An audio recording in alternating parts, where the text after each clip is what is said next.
Bon, anamboatra le godrogodrotsika zany a dia mila coco roa, kobam-bary a, ray kilao sasany eo na latsaka, siramamy atsasany na mahery a, dia menaka.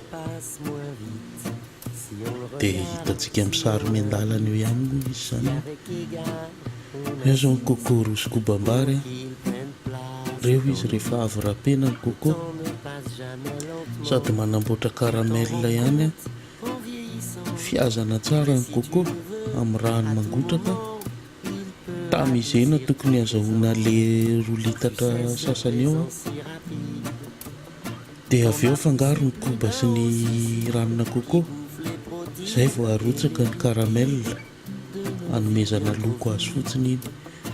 Aharoana tsara izy rehefa avy eo manomboka eo, aharoana tsy miato mihitsy mahatonga le izy homogène sy tsisy bulle d'air zany.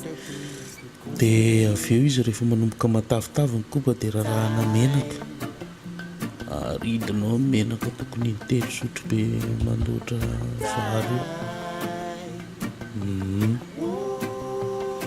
Misy afo maivamaivana ihany eo ambany eo zany, eo ambony fatany io resaka io mandeha.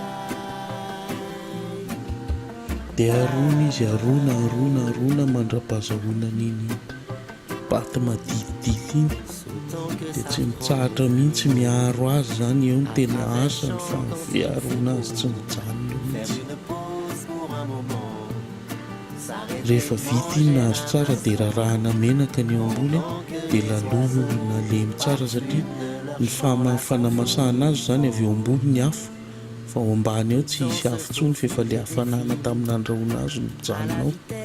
Dia laloro landilandinao tsara amin'ile menaka aloha zany izy, dia avy eo izy no mendy zany avy eo.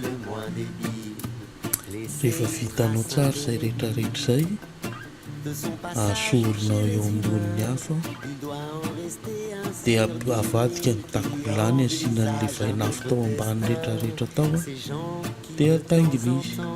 Rehefa vita izay rehetrarehetra izay, vita ny godrogodro raha pitso maraina voavoaka, atotona tsara dia mizara, dia mihinana. Tsy adino mihitsy ny manome j'aime izay rehetrarehetra izay zany a, dia mahay ianao.